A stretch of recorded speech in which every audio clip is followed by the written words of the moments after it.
کوا اور عقاب۔ پیارے بچوں، بہت عرصہ پہلے کی بات ہے، کسی جنگل میں ایک کوا رہا کرتا تھا۔ اسے گھومنے پھرنے اور نئی نئی جگہ دیکھنے کا بہت شوق تھا۔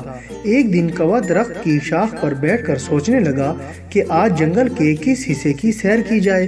کافی دیر سوچنے کے بعد بھی وہ یہ فیصلہ نہ کر پایا، کیونکہ جنگل کا کوئی ایسا حصہ نہیں تھا جو اس نے نہ دیکھا ہو۔ اچانک اس کے ذہن میں ایک خیال آیا کہ کیوں نہ آج جنگل سے نکل کر آبادی کی سیر کی جائے۔ یہ خیال آتے ہی کوے نے لمبی اڑان بھری اور بہت دور ایک چھوٹے سے گاؤں میں جا پہنچا۔ کافی دیر اڑتے رہنے کے باعث کوے کو سخت بھوک لگ گئی۔ گاؤں میں پہنچ کر کوے نے کھانے کی تلاش میں ادھر ادھر نظر دوڑائی، مگر اسے اپنے مطلب کی کوئی چیز نہ دکھائی دی۔ یہ صورتحال دیکھ کر کوے کو سخت مایوسی ہوئی اور اسے اپنا جنگل یاد آنے لگا، جہاں کھانے پینے کی کوئی کمی نہیں تھی۔ کوا بھوک سے بے حال ہو چکا تھا۔ اب اس کے جسم میں اتنی طاقت بھی نہیں تھی کہ اڑ کر واپس جنگل میں جا سکے۔ آخر تھک ہار کر وہ ایک سوکھے ہوئے درخت کے تنے پر جا بیٹھا۔ قریب ہی زمین پر بہت سی مرغیاں دانا چگ رہی تھیں۔ اچانک کوے نے دیکھا کہ ایک عقاب اڑتا ہوا آیا اور ایک چوزے کو پنجوں میں دبوچ کر واپس ہوا میں بلند ہو گیا۔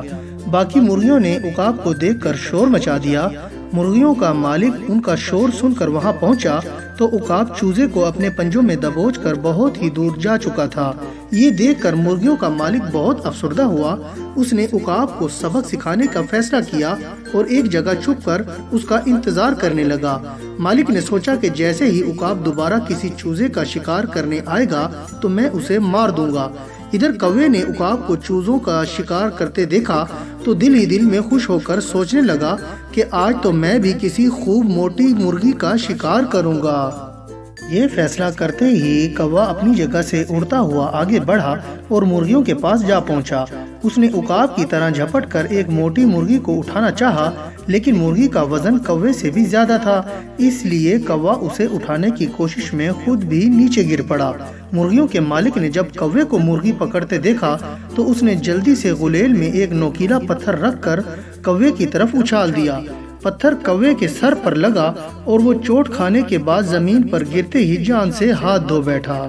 تو پیارے بچوں، اس کہانی سے ہمیں یہ سبق حاصل ہوتا ہے کہ دوسروں کی نقل کرنے سے کامیابی نہیں ملتی۔ چالاکی کی سزا۔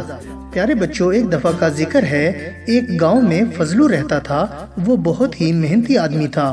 فضلو صبح سویرے گاؤں کے قریب ہی واقع نمک کی کان میں چلا جاتا تھا۔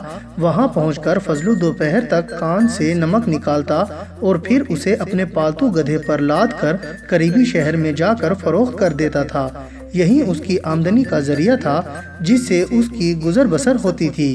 ایک دن فضلو نے کان سے کچھ زیادہ نمک جمع کر لیا اور گدھے پر لاد کر شہر کی طرف چل پڑا۔ نمک کا وزن زیادہ ہونے کی وجہ سے گدھے کے لیے چلنا مشکل ہو رہا تھا۔ فضلو گدھے کی تکلیف سے بے خبر جلدی شہر پہنچنے کی فکر میں اسے ڈنڈے سے مار رہا تھا، جبکہ گدھا اپنی طاقت سے زیادہ بوجھ اٹھانے کی وجہ سے تھک کر بے حال ہو چکا تھا۔ راستے میں فضلو نے سوچا کہ آج گدھا بہت ہی آہستہ چل رہا ہے، اس طرح تو شہر پہنچنے میں کافی وقت لگے گا اور دیر ہو جانے کی صورت میں نمک بیچنا مشکل ہو جائے گا۔ یہ سوچ کر اس نے دوسرا راستہ اختیار کر لیا۔ اس راستے میں ایک ندی تھی، لیکن ندی کے اوپر کوئی پل نہیں تھا۔ لوگوں کو ندی پار جانے کے لیے پانی میں سے گزرنا پڑتا تھا۔ فضلو بھی ندی پار کرنے کے لیے گدھے کو لے کر پانی میں اتر گیا۔ ابھی وہ دونوں چند قدم آگے بڑھے ہی تھے کہ اچانک گدھے کا پاؤں پھسل گیا اور وہ پانی میں گر پڑا۔ جب تک فضلو نے اسے دوبارہ کھڑا کیا، اتنی دیر میں کافی نمک پانی میں گھل کر ضائع ہو گیا تھا۔ ندی سے باہر نکلنے کے بعد انہوں نے اپنا سفر پھر سے شروع کیا تو گدھے کو نمک کا وزن بہت کم محسوس ہوا۔ اب وہ آسانی سے شہر میں پہنچ گیا۔ اس راستے سے فضلو بہت کم وقت میں شہر پہنچ گیا تھا، اسی لیے دوسرے دن بھی فضلو نے شہر جانے کے لیے اسی راستے کا انتخاب کیا۔ جب فضلو گدھے کو لے کر ندی سے گزرنے لگا تو گدھا جان بوجھ کر پانی میں بیٹھ گیا۔ پانی میں گرنے کی وجہ سے نمک بہہ گیا اور گدھے کے اوپر سے وزن کم ہو گیا۔ اب تو گدھا جان بوجھ کر پانی میں بیٹھنے لگا تھا۔ ایک دن فضلو بھی گدھے کی چالاکی سمجھ گیا۔ دوسرے روز فضلو نے گدھے کو سبق سکھانے کے لیے اس پر نمک کی بجائے روئی لاد دی۔ اس مرتبہ جب گدھا ندی میں گرا تو روئی میں پانی جذب ہونے کی وجہ سے اس کا وزن کم ہونے کی بجائے مزید بڑھ گیا، جس کے نتیجے میں گدھے کے لیے چلنا بہت ہی مشکل ہو گیا۔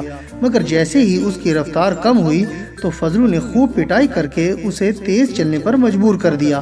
کافی دیر بعد جب وہ دونوں شہر میں داخل ہوئے تو گدھا بہت تھک چکا تھا اور اس نے آئندہ اس قسم کی چالاکی سے توبہ کر لی تھی۔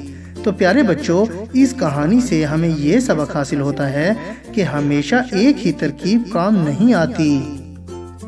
اور بچوں، میں امید کرتا ہوں کہ آپ کو میری یہ کہانی پسند آئی ہوگی اور آپ اس کو لائک، شیئر اور کمنٹس بھی کریں گے۔